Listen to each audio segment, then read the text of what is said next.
back. If you just joined us, you're watching the news at 10 live on Channels Television. A reminder of our top stories. President Buhari and Vice President Osinbajo sworn in for a second term in office during a ceremony at the Eagle Square in the nation's capital, Abuja. 29 first-time and returning state governors take oath of office in their various ceremonies marked with pomp and pageantry. We continue our assessment of President Buhari's past 4 years and the challenges before him in his second term. True federalism comes under focus today.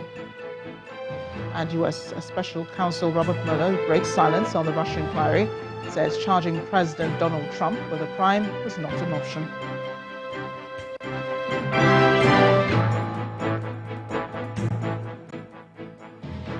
For more on our top stories, please visit our website, channelstv.com. Also, youtube.com/channelsweb has videos of our shows. Also, watch Channels Television's live stream on YouTube and other social media platforms using your mobile device browser, or download the Channels TV app for Android and iOS devices from their respective stores.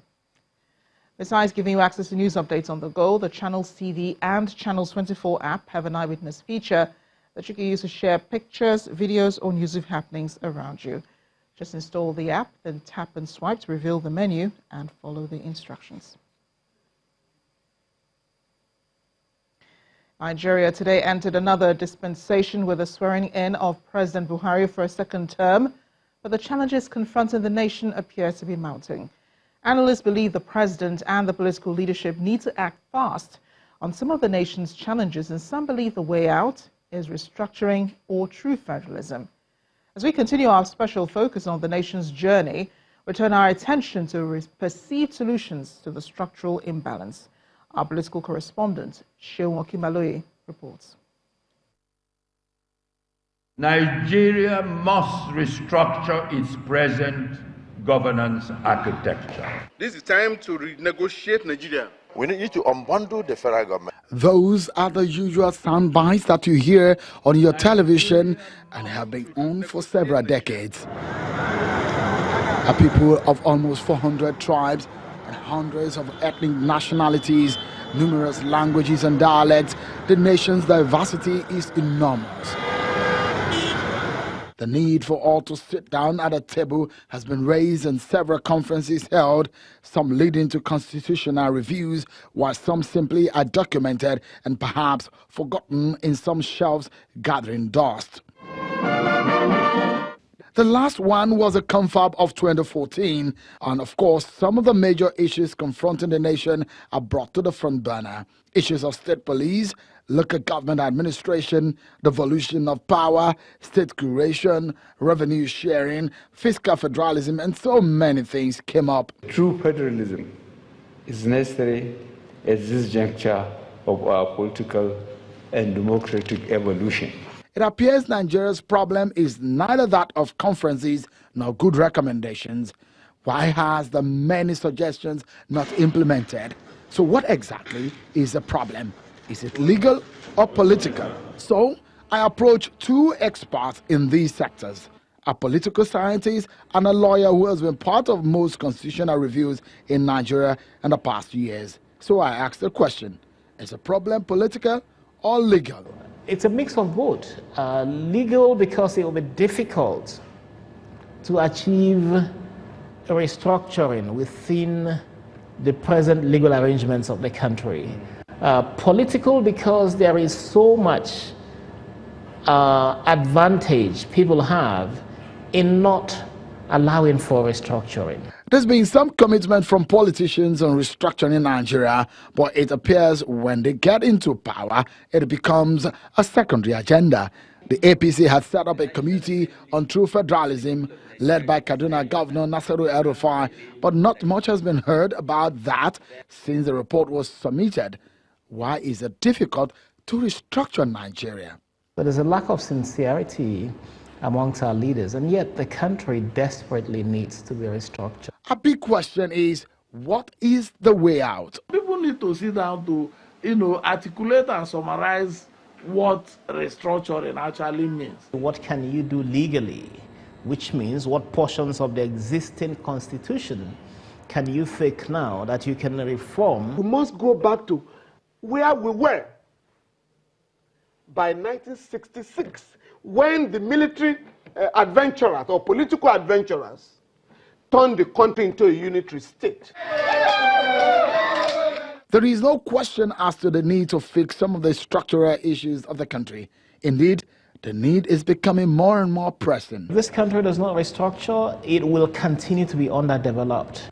A new dispensation with expectations of fresh ideas and political will, confronted with daunting challenges threatening the nation.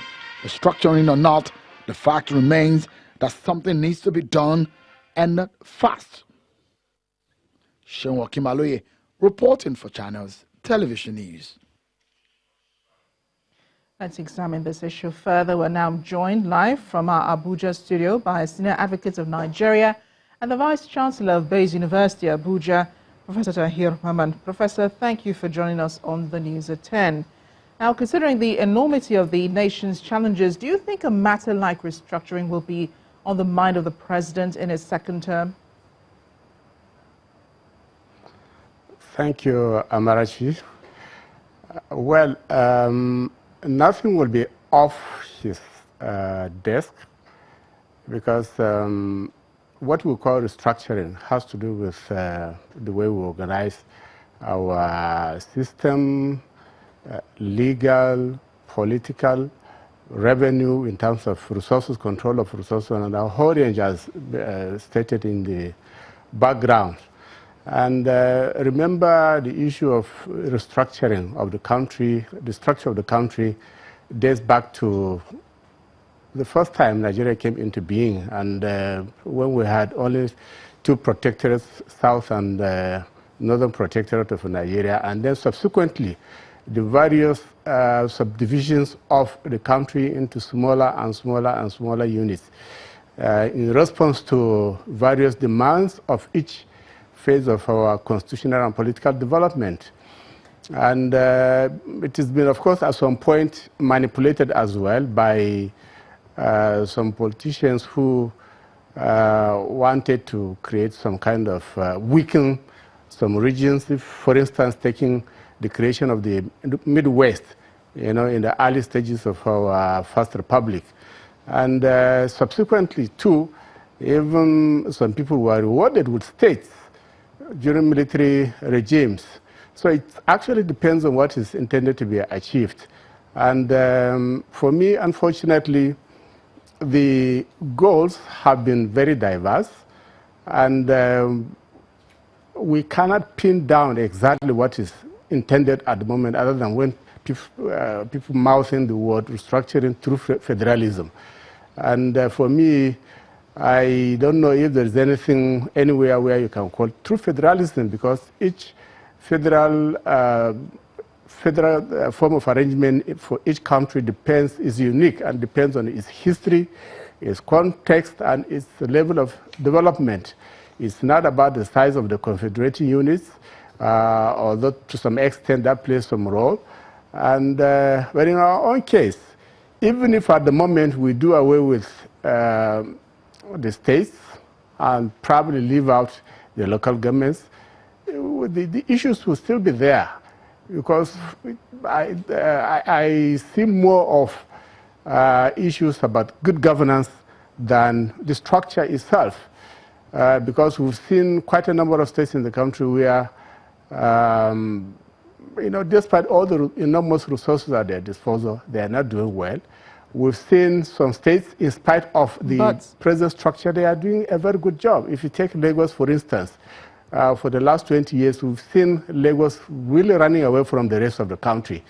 And whereas even much smaller states have not been doing well at all, with a lot of resources at their disposal, they haven't done well. But you don't think, Professor, you don't think the restructuring will probably help to achieve some of these issues you're bringing up, these points you're bringing up, the fact that we need good governance and so on? You don't think restructuring will help us to achieve that, or we should continue, we should march through the imbalance, you know, without making significant progress? No, I am not saying it is not important, because if you look at the present arrangement, actually, going through the second schedule to the Constitution, you would think Nigeria is a unitary state because there are more powers allocated to the federal government under the exclusive list, and even the concurrent list where the powers are shared with the states. You find the predominance of the National Assembly in the lawmaking process. And then looking at the executive arm of the government, everything seems to spin, or so much seems to spin around it, and contributing to some of the challenges that we are having in terms of the intensity of the struggle to control governance in Nigeria. Right. And so some powers flowed back to the states will help in stabilizing the system. I have no doubt about that. But it's not an answer to everything. It's not as if once we plow back those powers, it's going to answer questions of good governance. It will not. Professor, that's really the major point that I am making. So they need to go together. Yeah. Many things need to go together simultaneously in terms of mechanism for ensuring that there's accountability at the state level, at the federal level, and at the local government level, if at all we need, yes, please. Professor, thank you. Thank you so much. Your thoughts on this issue are, of course, very valid. Thank you again for speaking with us on the News at 10. Professor Tahir Maman, the Vice-Chancellor of Bayes University and also a Senior Advocate of Nigeria. A notable absentee at the presidential inauguration dinner tonight may be President Muhammadu Buhari, who is expected to depart from Abuja tomorrow for Saudi Arabia to attend the summit of the Organization of Islamic Cooperation in Makkah. The 14th session of the summit conference of the OIC, scheduled to hold on Friday, May 31st, will be hosted by King Salman bin Abdulaziz Al Saud and attended by heads of state and governments of member states. A statement from the presidency quotes the OIC Secretariat as saying, the summit seeks to develop a unified stance on events in the Islamic world. President Buhari is expected to address the forum and underscore the need for member countries to unite and work together to combat common challenges such as terrorism and violent extremism. The president will also push forward his major domestic international priorities, including reviving the Lake Chad Basin, investing in Nigeria to create jobs, and financing for development.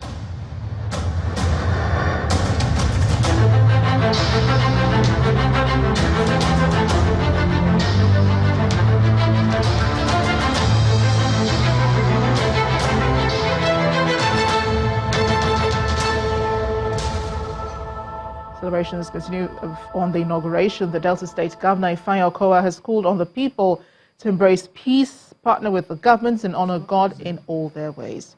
Governor Okowa was speaking at the Thanksgiving session organized after his inauguration as the helmsman of Delta State for a second term in office.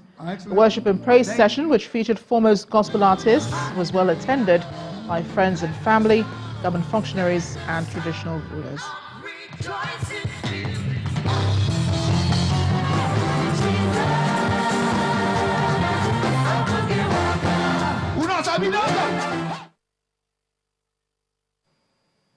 When the News at 10 returns, telecoms giant MTN set to pay 55 billion naira final balance of SIM registration fine to the federal government on Friday.